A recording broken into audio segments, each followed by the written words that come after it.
जय गुरु जी संगत जी। वीडियो को लाइक कीजिए, चैनल को सब्सक्राइब कीजिए और बेल आइकन को प्रेस कर दीजिए ताकि आपको लेटेस्ट वीडियो की जानकारी अच्छी। जय गुरु जी संगत जी।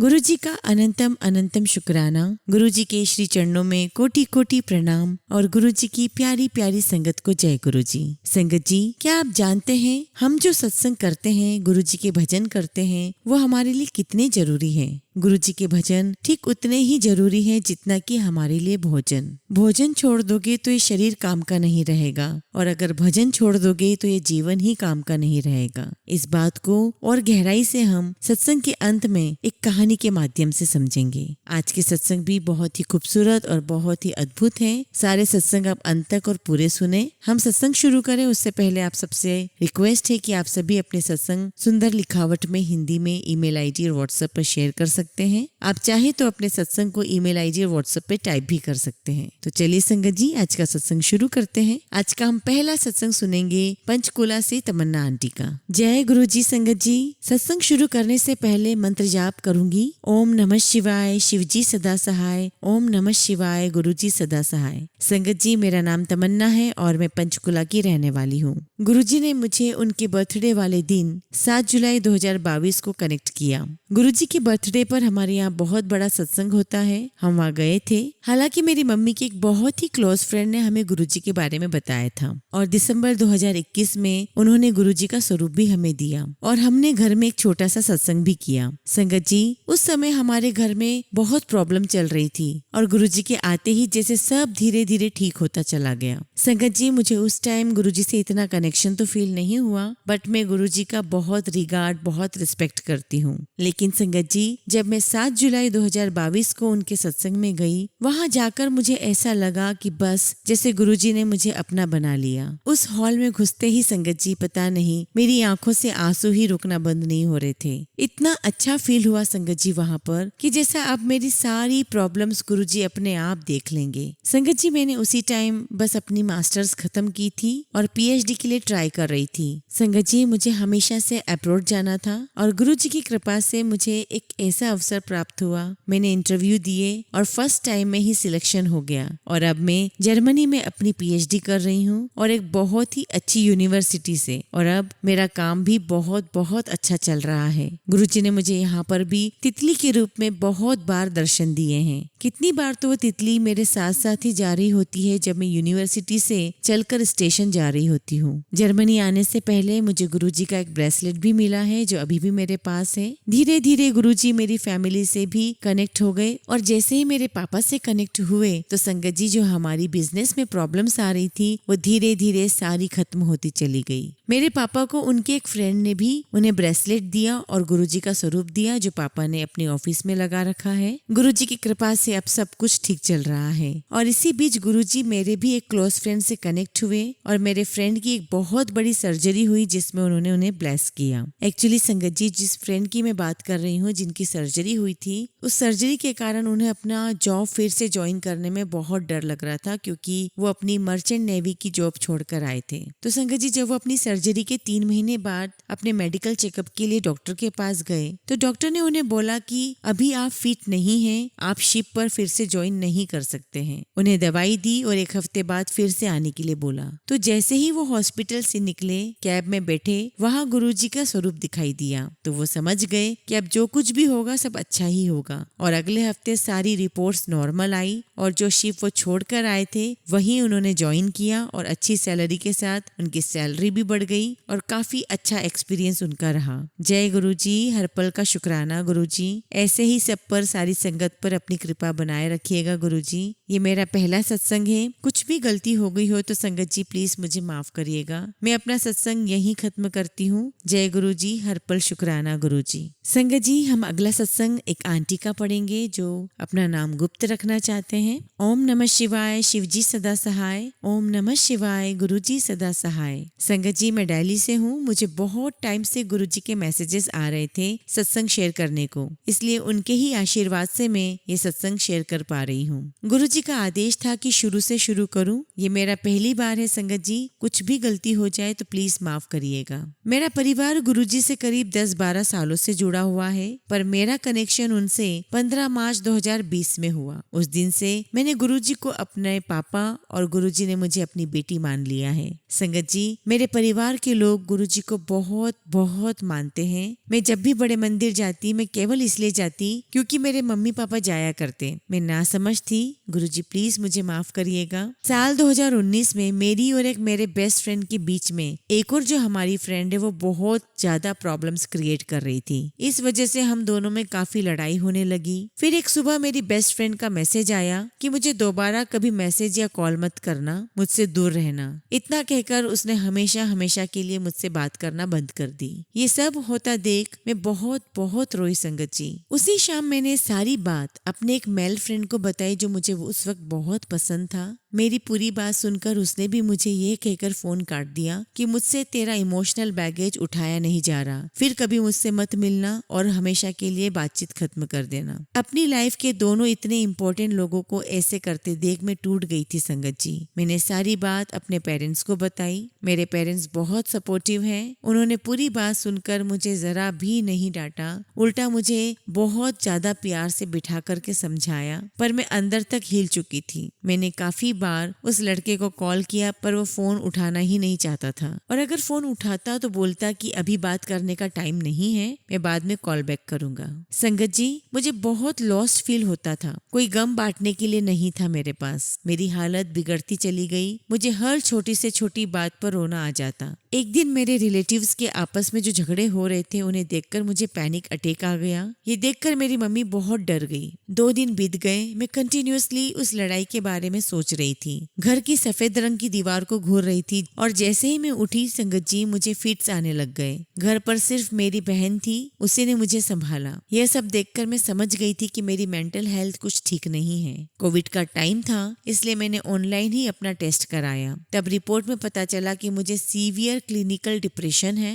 रिपोर्ट में ये भी लिखा था टू कंसल्ट ए फिजियोलॉजिस्ट, पर मुझे किसी भी दिमाग के डॉक्टर के पास जाने में शर्म आ रही थी। माफ करना संगत जी, मेरी सोच, मेरी अक्ल, सब कुछ बहुत खराब थी उस वक्त। मुझे बस यही ख्याल परेशान कर रहा था कि लोग क्या कहेंगे। देखते ही देखते मेरी हालत और खराब हो गई। पूरा दिन खुद को रूम में या वॉशरूम में बंद करके मैं रोती रहती थी। सफेद दीवार को घूरती रहती, काम में मन नहीं लगता था। स्ट्रेस के कारण बहुत ज्यादा खाती रहती थी। पूरा दिन बस सोती रहती। यहाँ तक कि मुझे सुसाइडल थॉट्स भी आने लग गए थे। मैं किसी भी मंदिर, गुरुद्वारे जाती या जब भी बड़े मंदिर जाती, गुरुजी और सबसे भगवान से यही विश करती, यही प्रार्थना करती कि मुझसे ये दर्द हैंडल नहीं हो रहा है, सुसाइड करने की मुझ में हिम्मत नहीं है, इसलिए प्लीज भगवान जी आप ही मुझे मार दो, वो दर्द भी मेरे साथ ही खत्म हो जाएगा। सोने से पहले, उठने के बाद सिर्फ यही दुआ करती कि कल का दिन मैं ना देखूं। मेरे मम्मी पापा मुझे ऐसे बीमार देखकर बहुत ज्यादा परेशान होते,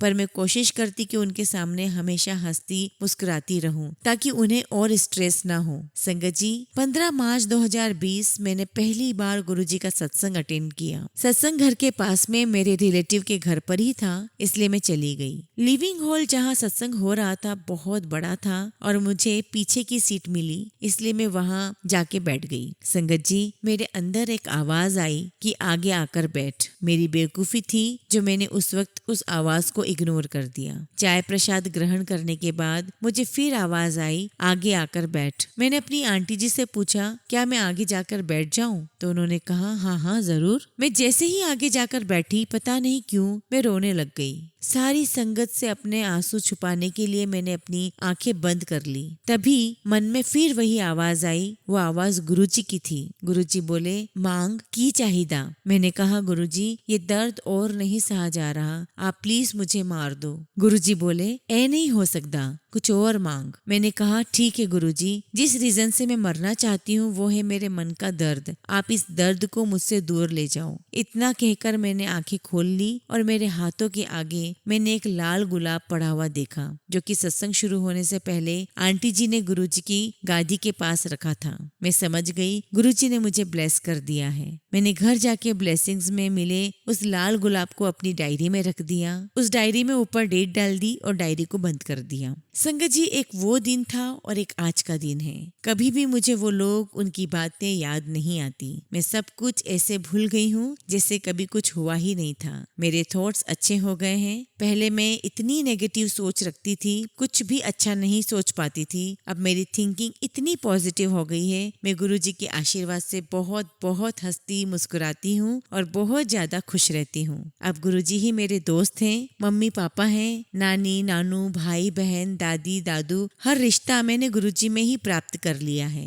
मेरी दुनिया उनसे शुरू है और उन पर ही खत्म। संगत जी, ये जिंदगी मेरा दूसरा जन्म है जो गुरुजी ने मुझे बख्शा है। अब तो हर नया दिन एक नया सत्संग है। गुरुजी, आपने मेरी जान बचा ली, आपका लख लख शुक्राना। इतने साल बीत गए, हर दिन मेरा हाथ थामे रखने के लिए आपका शुक्राना। मुझे अपनी बेटी बनाने के लिए शुक्राना। कई खतरे आए मेरे परिवार पर, उनको बचाने के लिए शुक्राना। सब कुछ ठीक करने के लिए और सब कुछ ठीक रखने के लिए शुक्राना। गुरुजी ने मुझे कई बार दर्शन दिए हैं, कभी येलो बटरफ्लाई के रूप में तो कभी कबूतर के रूप में। 2 बार मुझे ड्रीम दर्शन भी दिए हैं। यहाँ तक कि पास के शिव मंदिर में भी गुरुजी ने मुझे दर्शन दिए हैं। कई बार लंगर प्रसाद मेरे लिए भिजवाया है। हर महीने मेरे बड़े मंदिर आने का इंतजाम भी कर देते हैं गुरुजी। सत्संग बहुत लंबा हो रहा है संगत जी, माफ कीजिएगा। गुरुजी के आशीर्वाद से मैं आगे भी जरूर सत्संग शेयर करूंगी। गुरुजी आप सबको खुश रखें, उनकी असीम कृपा आप सब पर बनी रहे। गुरुजी आपके और आपके परिवार में सुख समृद्धि बनाए रखें और आप सब संगत जी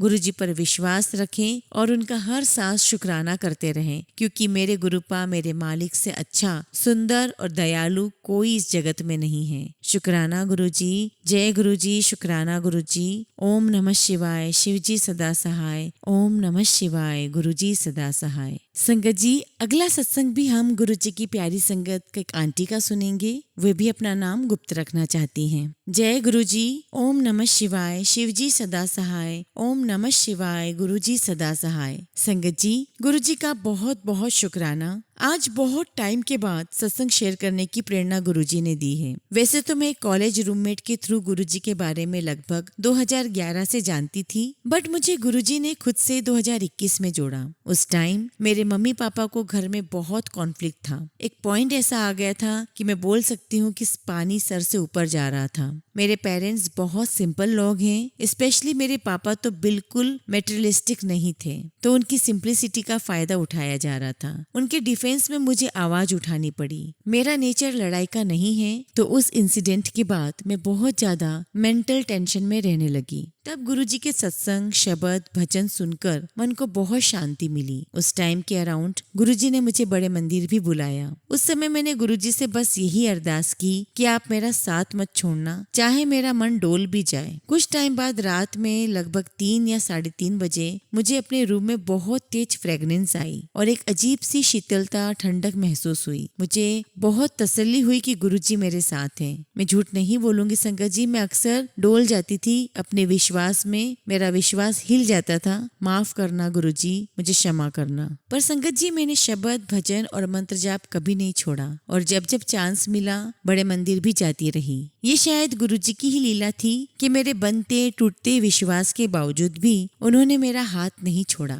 इसी साल मई में मेरे पापा को ब्लड कैंसर हुआ। एक बहुत टफ लड़ाई के बाद वो गुरुजी के पास चले गए। मैंने बस हमेशा से गुरुजी से अपने पेरेंट्स के लिए जस्टिस मांगा है। मुझे दुख तो बहुत हुआ क्योंकि पापा सिंपल, जेंटल और डाउन टू अर्थ थे। उनको क्यों इस बीमारी ने पकड़ा मैं नहीं समझ पाई। वो चुपके चुपके स्मोकिंग करते थे या मेरे ख्याल से उनकी पास्ट लाइफ का कोई कर्म का हिसाब बाकी रह गया होगा शायद। उनके ट्रीटमेंट के दौरान उन्हें जल प्रसाद, अमृत प्रसाद भी दिया गया, बट शायद उन्हें जाना ही था। उनकी डेथ से 1 हफ्ते पहले मुझे सपने में शमशान घाट दिखाई दिया और फिर शमशान की लकड़ी को मोर पंख में चेंज होते हुए देखा। गुरुजी का मैसेज भी मिला कि मैंने तुझे मोर रूप में दर्शन दिए हैं। मेरे पापा सावन के पुरुषोत्तम मास की एकादशी को चले गए, हम सबको छोड़ के। मैं एकमात्र उनकी डॉटर हूँ। मैं बहुत अटैच थी अपने पापा से। मन से मेरे दुख तो नहीं जाता। मैं बहुत नाराज, निराश भी हुई गुरुजी से। कुछ महीने तो मेरा बिल्कुल मन ही नहीं लगा गुरुजी की तरफ, पर वो मुझे हिम्मत देने के लिए फिर जोड़ रहे हैं खुद से। मुझे मैसेज ब्लेसिंग्स भी मिल रही हैं उनकी, वो खुद ही मेरा हाथ नहीं छोड़ते। मैं तो अज्ञानी हूँ। अभी ही फिलहाल गुरुजी ने मुझे मंत्र जाप डिवाइस से ब्लेस किया है। मेरी मम्मी अकेले न रह जाए इसलिए गुरुजी ने मेरे घर के पास ही उनको एक घर भी ब्लेस किया है। पापा की याद आती है संगत जी तो मन को समझाती हूँ कि गुरु ने खुद साथ रहकर उनका बुरा टाइम कटवाया है, क्योंकि गुरुजी का स्वरूप हॉस्पिटल में हर वक्त पापा के साथ था। और लास्ट में डिवाइन इशारे भी मिले कि गुरुजी उन्हें अपने साथ अपने पास ले गए हैं। गुरुजी उनका ध्यान रखते हैं। मैं गुरुजी का बहुत बहुत शुक्राना करती हूँ। लख लख शुक्राना मेरे प्यारे गुरुजी, लख लख शुक्राना। ओम नमः शिवाय, शिवजी सदा सहाय। ओम नमः शिवाय, गुरुजी सदा सहाय। संगत जी, हमेशा की तरह हम अपने सत्संग का अंत एक बहुत ही खूबसूरत कहानी से करेंगे। एक दिन एक भिखारी एक सेठ के घर के बाहर खड़ा होकर भजन गा रहा था और बदले में खाने की रोटी मांग रहा था। सेठानी काफी देर से उसको कह रही थी, आ रही हूँ। रोटी हाथ में तो थी पर फिर भी कहती जा रही थी कि रुको, आ रही हूँ। भिखारी भजन गा रहा था और रोटी मांग रहा था। सेठ ये देख रहा था पर समझ नहीं पा रहा था कि ऐसा क्यों कर रही है सेठानी। आखिर सेठानी से बोला, रोटी हाथ में लेकर खड़ी हो, वो बाहर मांग रहा है और उसे कह रही हूँ कि आ रही हूँ, तो उसे रोटी देती क्यों नहीं हो? सेठानी बोली, हाँ हाँ रोटी तो दूंगी, पर क्या है ना कि मुझे उसका भजन बहुत प्यारा लग रहा है। अगर उसको रोटी दूंगी तो वो आगे चला जाएगा। मुझे उसका भजन और सुनना है। संगत जी, यदि प्रार्थना के बाद भी भगवान आपकी नहीं सुन रहे हैं तो समझना कि उस सेठानी की तरह प्रभु को आपकी प्रार्थना प्यारी लग रही है। इसलिए इंतजार करो और प्रार्थना करते रहो। जीवन में कैसा भी दुख और कष्ट आए पर भक्ति मत छोड़िए। क्या कष्ट आता है तो आप भोजन करना छोड़ देते हैं? क्या बीमारी आती है तो आप सांस लेना छोड़ देते हैं? नहीं ना। फिर जरा सी तकलीफ आने पर आप भक्ति करना क्यों छोड़ देते हो? कभी भी दो चीज मत छोड़िए, भजन और भोजन। भोजन छोड़ दोगे तो जिंदा नहीं रहोगे और अगर भजन छोड़ दोगे तो कहीं के नहीं रहोगे। सही मायने में भजन ही भोजन है। जय गुरु जी, शुक्राना गुरु जी।